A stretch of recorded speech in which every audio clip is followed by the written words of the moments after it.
माझ्या लक्षात आले आहे. मुनिवर त्यांच्या शिष्येला म्हणजेच बाणाईला पडलेल्या प्रश्नांचे समाधान करण्यासाठी तिच्याकडे गेले आहे. परंतु ह्यात काळजी करण्यासारखं काय कारण आहे हे मला समजत नाही. नारद मुनी बानूचे गुरु आहेत आणि जे घडतं आहे त्याचा आपल्या शिष्याला समाधानकारक उत्तर मिळत नसेल तर एक गुरु म्हणून तिला सहाय्य करणं हे त्यांचं दायित्व आहे. होय लक्ष्मी देवी, पण आपण ही जाणता की या आख्यानामध्ये म्हाळसा आणि बानू यांना आधी त्यांच्या मूळ रूपाचे स्मरण कोणाला होणार आहे यामध्ये जणू चढावडच लागली आहे. त्यात नारद मुनींकडून त्यांच्या नकळत बानूला अशा काही गोष्टी सांगितल्या जाऊ शकतात जेणेकरून बानूला तिच्या मूळ रूपाचे सहज स्मरण होऊ शकते. आणि हे होणे योग्य नव्हे. म्हणजे म्हाळसा देवींना आधी त्यांच्या मूळ रूपाचं स्मरण व्हावं अशी आपली इच्छा आहे का? नाही, मी तसे काही म्हणालो नाही. तुम्ही म्हाळसा देवींचे गुरु आहात. म्हाळसा देवींना त्यांच्या मूळ रूपाबद्दल काही गोष्टी कळाव्यात म्हणून तुम्ही देखील त्यांना मार्गदर्शन करणार आहातच ना. मग नारद मुनींनी बानूला काही गोष्टी सांगितल्या तर त्यात काही चूक आहे असं मला नाही वाटत. पूर्ण एपिसोड पहा झी5 वर. बानू, हे सगळं त्यांना माहित आहे की नाही याही पेक्षा तुला या आख्यानातून काय कळले हे महत्वाचे आहे. बानू, तू हे विसरते आहेस की मी इथे तुझ्या शंकांचं समाधान करायला आलो आहे. तुला असा एखादा प्रश्न पडला आहे का की ज्याचं तुला समाधानकारक उत्तर मिळालेलं नाही?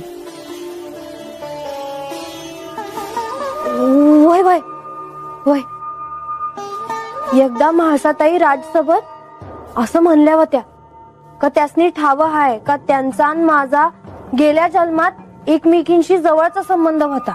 नारायण नारायण. तर महाराज, मला हे विचारायचं आहे का आमचा नक्की काय संबंध होता? बानू, तुमच्या दोघींमधला जो ऋणानुबंध होता तोच या शिवलीलेत महत्वाचा ठरला.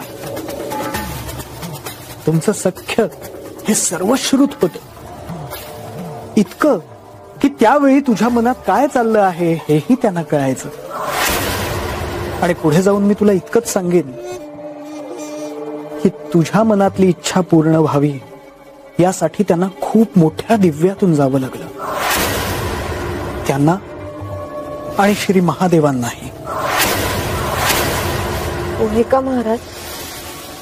हो, मला हे काही ठावच नव्हतं बघा. म्हणजे मी त्याचा विचारच नाही केला कधी. पण महाराज, मला एक कळणं झालं आहे, त्यांचा जर माझ्यावर एवढा जीव होता तर त्या माझा एवढा रागराग कशा पाय करतील? म्हणजे त्यासनी कुठंतरी काहीतरी वाटत असेलच की. नारायण नारायण, हीच तर शिवलीला आहे बानू. मला काय बी समजलं नाही जी. म्हणजे मला समजेल असं सांगितलं तर बरं होईल बघा.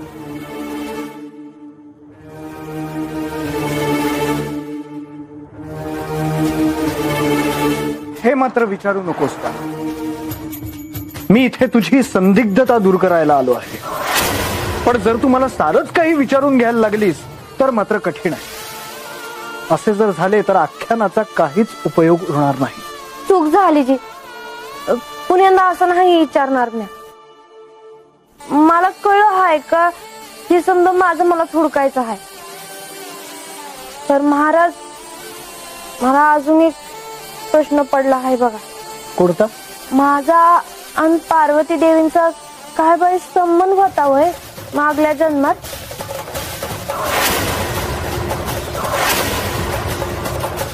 मी जर हिला हे सांगितलं की होय तुझा आणि श्री पार्वती देवींचा ऋणानुबंध होता तर कदाचित एका क्षणात तिला सारे काही आठवून जाईल. लतिका, काय गो, काय झालं? तू अशी अस्वस्थ आणि घाबरलेली का दिसतेस? काय झालं? काय झालं आहे मला माहित नाही, पण मी आता देवांना अस्वस्थपणे प्रधानजींच्या कक्षाकडे जाताना पाहिले. अस्वस्थपणे? म्हाळसा, असं काही घडलं आहे जे घडणं अपेक्षित नसावं. लतिका, काय म्हणायचंय तुला? मला असे म्हणायचं आहे, जे काही घडलं आहे ते तू देखील जाणून घ्यायला हवंस. कदाचित तुझ्या किंवा बानूच्या मूळ रूपाच्या संदर्भात घडलं असेल काही.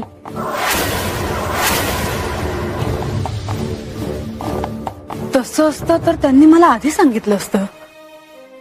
जशी मी त्यांची पत्नी आहे तशी मी त्यांची शिष्या देखील आहे.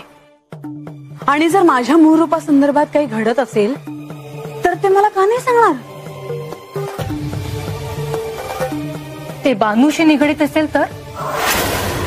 ते जर बानूशी निगडीत असेल तर देव तुला सांगणार नाहीत म्हाळसा.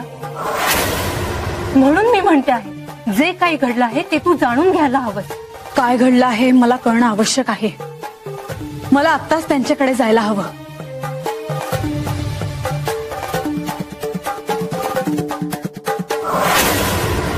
देवी, तुम्हाला काय म्हणायचं आहे मला कळतंय, परंतु आतापर्यंत ह्या शिवलीलेत जे जे घडले आहे त्याचे आपण साक्षीदार आहोत. ह्यापुढेही आपल्याला ह्या शिवलीलेत बरंच काही बघायचं आहे. अजून बरंच काही घडायचं आहे. प्रत्येक गोष्ट ही योग्य वेळीच घडणे अत्यंत आवश्यक आहे. वेळेच्या आधी आणि परमनियतीने लिहिलेल्या विधानात जर काही बदल घडला तर सारे सृष्टीचक्रच बदलू शकते. आणि तसे काही घडू नये यासाठी आपण त्यात लक्ष देणे अत्यंत आवश्यक आहे. या सृष्टीचे संतुलन आपणच राखायला नको का? मला केवळ एवढंच म्हणायचं होतं की आत्ता घडतं आहे हा देखील ह्या शिवलीलेचाच एक भाग आहे. कदाचित नारद मुनींनी बानूच्या शंकांचं निरसन करण्यासाठी जाणं हे देखील परमनियतीनंच लिहून ठेवलं असावं. देवी, आपण काय बोलता आहात? आता ह्या क्षणी आपण हा वाद इथेच थांबूया. अहो पण लक्ष्मी देवी, मला देखील काय करावे हे सुचत नव्हते. तेव्हा ह्या परिस्थितीतून प्रधानजीच काहीतरी मार्ग काढू शकतात म्हणून मी तुमची भेट घेण्यासाठी इथवर आलो. ह्यांनी बानूकडे जाऊन नारद मुनींना ते जे सांगत आहेत ते सांगण्यापासून थांबवावं हा एकच मार्ग यांच्या मनात आहे, होय ना? होय देवी, मला तेच करावं लागणार आहे. आणि आता मला तिथे जावंच लागणार आहे.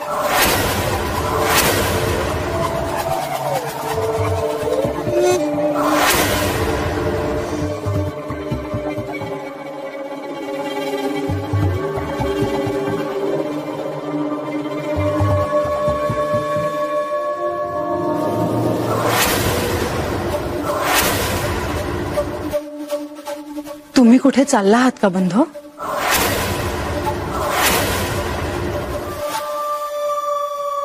मला ठाऊक नव्हतं की तुम्ही कुठे चालला आहात आणि हे देखील इथे आले आहेत असं मला कळलं. काही घडलंय का? म्हाळसा, मी इथे आहे हे तुला कोणी सांगितलंय? लतिकाने. तुम्ही अस्वस्थ होतात आणि प्रधानजींच्या कक्षाकडे चालला होतात हे तिने बघितलं. त्या परिस्थितीत काय करावं तिला कळलं नाही आणि तिने थेट मला येऊन सांगितलं.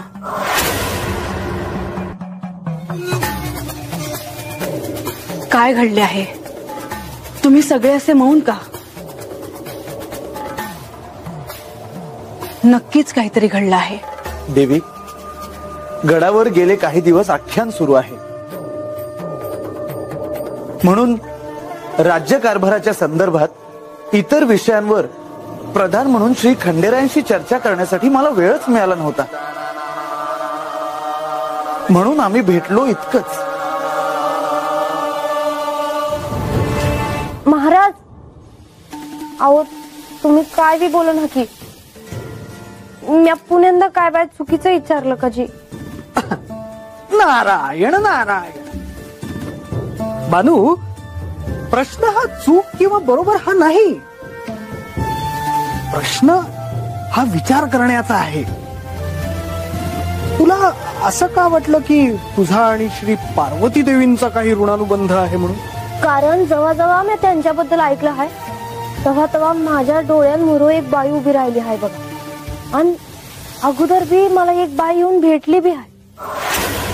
आणि आता मला असं वाटतंय का ती मला भेटलेली बाई आणि माझ्या स्वप्नात येणारी बाई ह्या दोन्ही बी पार्वती देवीच आहेत. आणि म्हणून मी तुम्हाला विचारलं का माझा आणि पार्वती देवींचा काय बाय संबंध होता का मागल्या जन्मात. विचार. तुम्ही मला गुरु म्हणून काही सांगणार होतात. होय, सांगणारच आहे. पण केव्हा? तुम्ही मला काही सांगाल याची मी वाट पाहते आहे. मी गुरु म्हणून तुला काही सांगावं असं तुला वाटत असेल तर त्यासाठी तुलाही शिष्या व्हावं लागेल. शिष्या होण्यासाठी मी अजून काय वेगळं करणं अपेक्षित आहे? मी तर आत्ताही शिष्याच आहे. नाही, शिष्या होण्यासाठी आधीच्या सर्व भूमिका विसर्जित कराव्या लागतात. मनातले राग, लोभ, द्वेष सर्व बाजूला सारावे लागतात. शिष्याने एखाद्या रिक्त पात्रासारखे असावे. एक रिक्त पात्र जसे असते तसे शिष्याला व्हावे लागते. पण ते पात्र जर आधीच भरलेले असेल तर गुरुने सांगितलेले त्या पात्रात कसे पडेल? तुम्ही जर मला काही महत्वाचे सांगणार असाल तर मी मनाच्या त्या स्थितीपर्यंत स्वतःला नेईन. तुम्ही एकटेच आलात? नारद मुनी कुठे आहेत?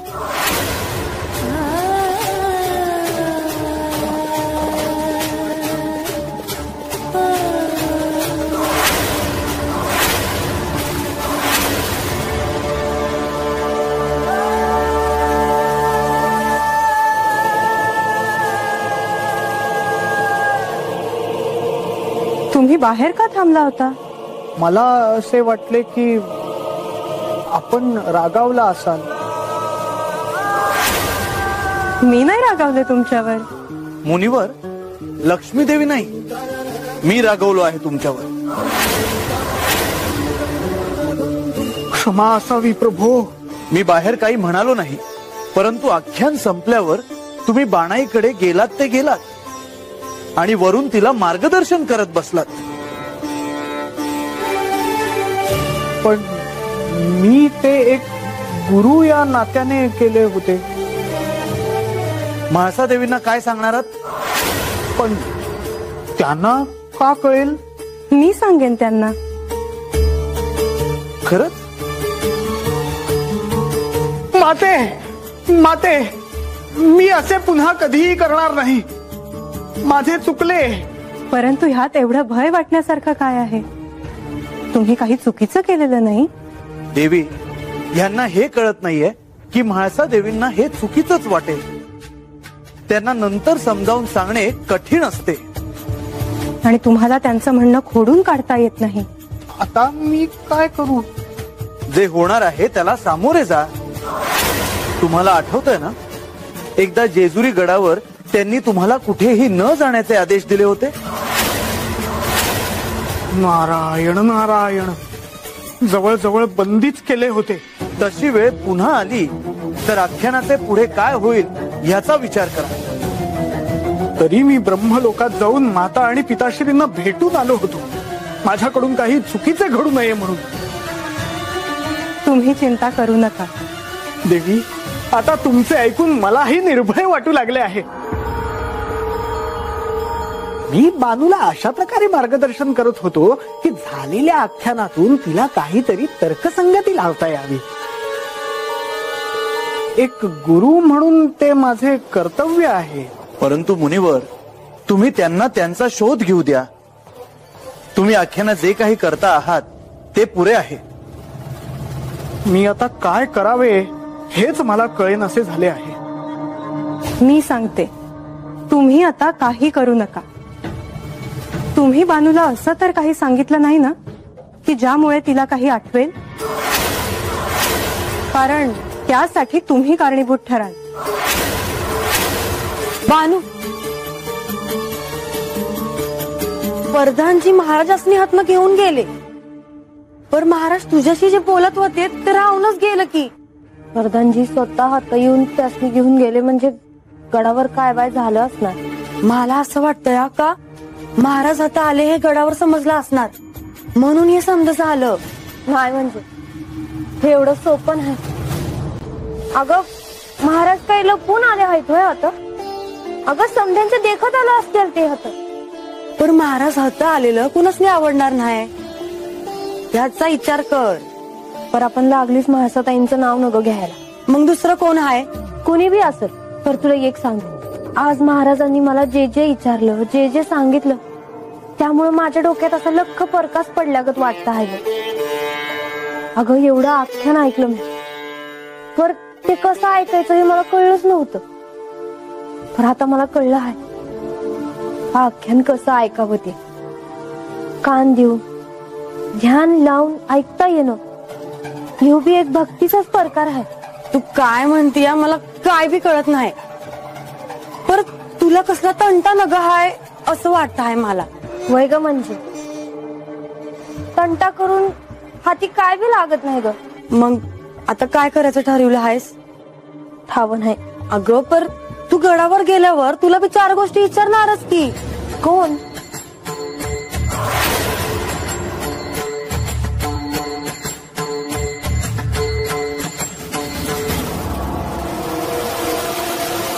त्याचा विचार नाही करायचा म्हणजे. अगं जो पतूर माझ्या देवासनी असं वाटत नाही का मी चुकले आहे, तोवर मला काय बी काळजी नाही. आणि मला ठाव आहे का मी चुकले नाही ते. माझ्या देवासनी तर माझ्या मनातलं बी कळतंय. मग मी खोटं वागले तर ते त्यासनी कळणारच. ते बी खरंच आहे. गडावर गेल्यावर कळलंच आता काय झालं आहे ते. तुला एकटीला कक्षात येताना पाहिलं म्हणून आले तुला भेटायला. चालेल ना? ये आत ये.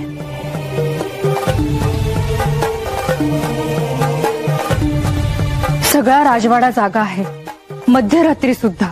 हो, पण नक्की काय घडतंय हे मात्र मला कळत नाही. माझ्यासाठी वार्ता काढणारे विश्रांती घेत आहेत असं वाटतं मला. नाही म्हणसा, असं मुळीच नाही. बरं, तुला काही समजलं का? देव प्रधानजीच्या कक्षात कशासाठी गेले होते? नाही. मग प्रधानजी गड सोडून का गेले होते हे तरी समजलं का? ते राज्याची पाहणी करण्यासाठी गेले आहेत असं सांगितलं. आणि तू विश्वास ठेवलास त्याच्यावर? माझ्याकडे दुसरा काय पर्याय होता? मी तरी असं रात्रीत प्रधानजींना पाहणी करण्यासाठी गेलेलं कधीच पाहिलं नाही, किंवा कुठल्या सेवकांनी देखील त्यांना जाताना पाहिलं नाही.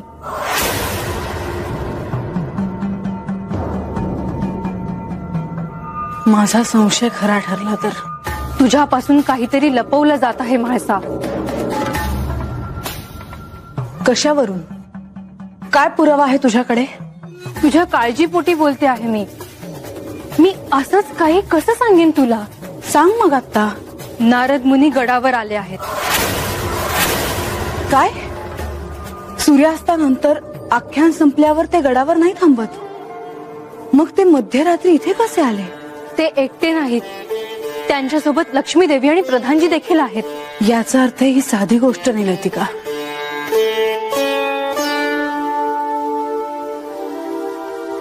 आज तू दाखवून दिलंस की तू माझी सखी आहेस, आणि माझे हित तुझ्यासाठी सगळ्यात जास्त महत्वाचे आहे. मला माझी सखी मिळाली, मला आणखी काय हवं आहे? पण या गुप्त भेटींचा काय अर्थ घ्यायचा?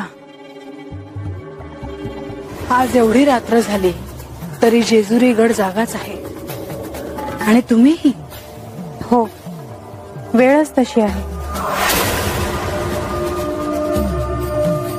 मला नका सांगू, कारण सगळे मला अर्ध सत्य सांगतात, अनेक गोष्टी सांगतच नाही. तुम्ही असे का म्हणता आहात? तुम्ही माझ्यावर रागावला आहात का? मी माझ्यावरच रागवले आहे, माझ्या अवस्थेवर रागवले आहे. मी पाहिलेली सगळी स्वप्न विरून गेली त्यावर मी रागवले आहे. मी तुमच्यावर कशासाठी रागवू? मला तुमच्यापासून काहीही लपवून ठेवायचं नाही, काहीही झालं तरी. हे प्रधानजींना ठाऊक आहे? नाही. ह्यांना नाही. सद्गुरू कोण आहे? सद्गुरू तो आहे जो तुम्हाला ज्ञानाच्या मार्गावर घेऊन जातो. शिष्याला ज्ञानाच्या परमोच्च शिखरावर घेऊन जाणं हे किती कष्टप्रद असतं हे सद्गुरूंनी घेतलेल्या श्रमाकडे पाहिलं तर कळतं. तुमची श्रद्धा डळमळीत झाली तर तुमची श्रद्धा पुन्हा दृढ होईल असे प्रयत्न ते सातत्याने करीत असतात. तर महाराज, अहो मी आता राडानी रानात जन्माला आलेली. माझ्यासाठी तुम्हासनी काय, देवासनी काय कष्ट द्यावं असं नाही वाटत. लागता प्रभूचा हात, कोण राहील बा अपवित्र, जेथे वर्षे अमृत ते अमृतमय. प्रभूची कृपादृष्टी असली की मग तू कोण होतीस, तू काय आहेस हे महत्वाचं ठरत नाही. महाराज, अहो तुम्ही मला वाट दावतायसा. देव बी माझ्या संग आहेत, म्हणजे आता मला कळणार नाही कोण आहे ते. का नाही? जैसी भक्त करील भावना तैसे देईल नाथ राणा. किती करावे त्याचे स्तवन, नाथ सूतवाणी स्थिरावली. तुम्ही सांगताय सात तशीच भक्ती मी केली. मी तुला सांगितलं होतं की जर तू माझी शिष्या होणार असशील तर गुरु या नात्याने मी तुला काही सांगणार आहे. हो, मला आठवत आहे. मग तू काय विचार केलास? आता मला मी कोण आहे हे कळणं अधिक महत्वाचं आहे.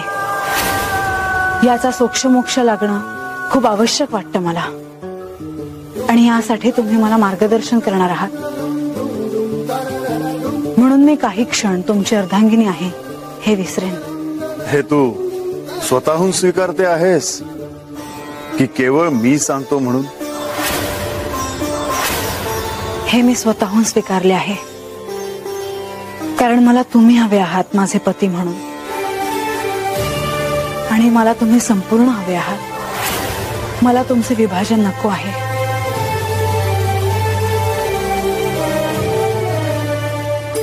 म्हाळसा, तुझ्या हात काय सुरू आहे हे मला कळत नाही का? पण आज मी तुला या परिघाच्या बाहेर अतिभव्य अतिविशाल अशा गोष्टीकडे घेऊन जाणार आहे. मी सिद्ध आहे. मग तुझे संपूर्ण ध्यान आज या इथे केंद्रित कर.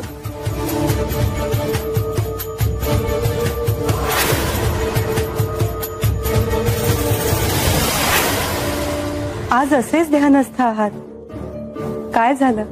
आज एका बाजूला श्री खंडेराय श्री म्हाळसा देवींना अशी सत्य सांगतायत जी हिमालयाच्या एका गुहेत खूप काळापूर्वी त्यांनी सांगितली होती. त्यावेळी श्री महादेव त्यांच्या मूळ रूपात होते आणि श्री म्हाळसा देवी ह्या पार्वतीच्या रूपात होत्या. ती एक अद्भुत घटना होती. प्रत्यक्ष शिवाच्या मुखातून बाहेर पडणारे शब्द त्या पाषाणरूपी गुहेच्या बाहेर पडू नयेत म्हणून त्यांनीच कडेकोट व्यवस्था केली होती. परंतु ते सत्य बाहेर पडलं. हा शिवलीलेचाच एक भाग आहे. माझ्या लक्षात आलं तुम्ही कशाविषयी बोलता आहात ते. भविष्यात अमरनाथची गुहा म्हणून हे स्थान प्रसिद्ध होणार आहे. श्री महादेवांचे भक्त ह्या स्थानाचं दर्शन घेण्यासाठी जीवाची पराकाष्ठा करतील. हो, त्या प्रसंगानंतर श्री पार्वती देवी अंतर्बाह्य बदलून गेल्या. ब्रह्मांडाची अशी सत्य श्री महादेवांनी त्यांना सांगितली की त्यांच्यातली आदिशक्ती तृप्त झाली. आज जेजुरी गडावर त्याच शब्दांचा पुनरुच्चार होणार आहे. त्याच स्वरांचे आरोह अवरोह ह्या गडावर घुमणार आहे. ह्या जेजुरी गडाला त्या दिव्यत्वाचा पुन्हा स्पर्श होणार आहे. आज त्यांच्यात गुरु शिष्यांचं नातं नव्यानं आकार घेत आहे. श्री खंडेरायांना प्रकर्षाने असे वाटते की श्री म्हाळसा देवींना त्यांच्या गतजन्मीचे स्मरण व्हावे. श्री खंडेरायांचे हे प्रयत्न पाहिले की त्यांचं म्हाळसा देवींवर किती प्रेम आहे याची प्रचिती येते. परंतु त्याच वेळी नारद मुनी बाणाईला जे ज्ञान देत आहेत त्याची कल्पना असूनही त्यांनी नारद मुनींना ते करण्यापासून थांबवले नाही. दोघींनाही त्यांच्या मूळ स्वरूपाचे स्मरण होण्यासाठी ही घटना खूप महत्वाची ठरेल असे वाटते. पार्वती, काहीही न बोलता उभी आहेस? होय स्वामी, तुम्हालाच पाहत होते.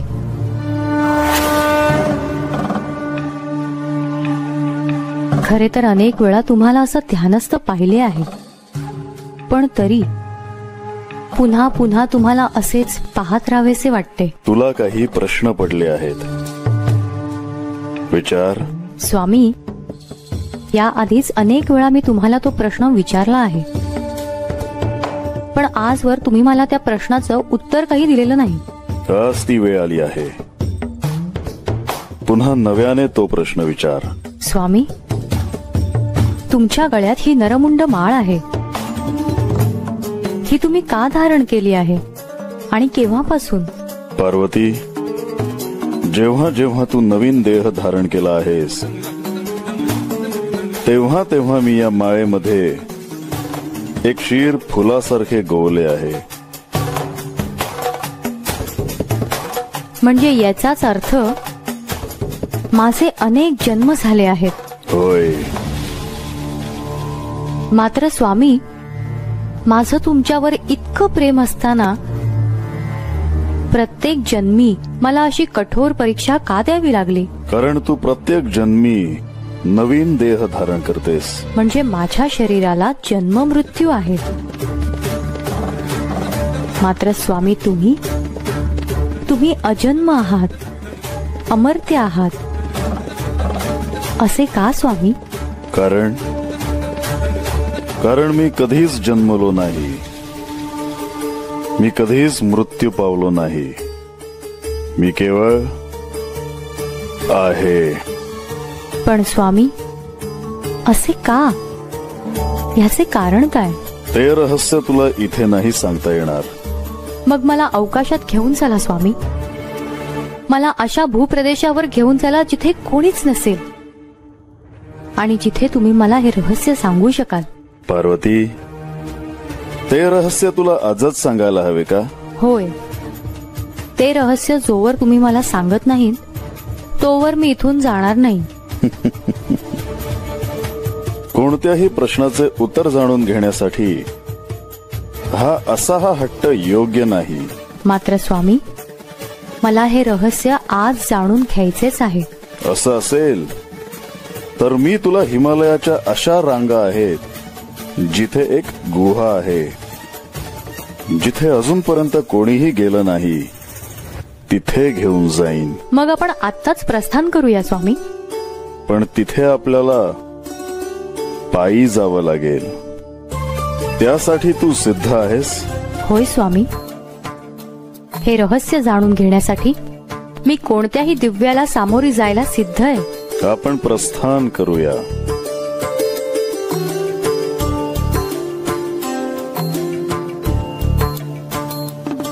श्री गणेश, तू इथे कसा? तुम्ही मला सोडून कुठे चालला आहात? आम्ही एका अज्ञात स्थळी जात आहोत. पण किती काळासाठी? ते काही सांगता येणार नाही. मग मीही तुमच्या सोबत येणार. श्री गणेश, आम्ही अल्प काळासाठी जात आहोत. कार्य संपन्न झाले की आम्ही पुन्हा कैलासात येणारच आहोत. असे कोणते कार्य आहे? श्री गणेश, आज तू किती प्रश्न विचारतो आहेस? पण माते, तू नेहमी माझ्या प्रश्नांची उत्तर देतेस. बरं, सांगते. मी श्री महादेवांकडून एक रहस्य जाणून घ्यायला जात आहे. पण माते, तुला काही ठाऊक नाही असे कसे होईल? श्री गणेश, तुझे पिता कोण आहेत हे मी अनंत काळापासून समजून घेतेच आहे. पण तरी देखील त्यांचे संपूर्ण स्वरूप मला अजूनही कळलेले नाही. पूर्ण एपिसोड पहा झी5 वर.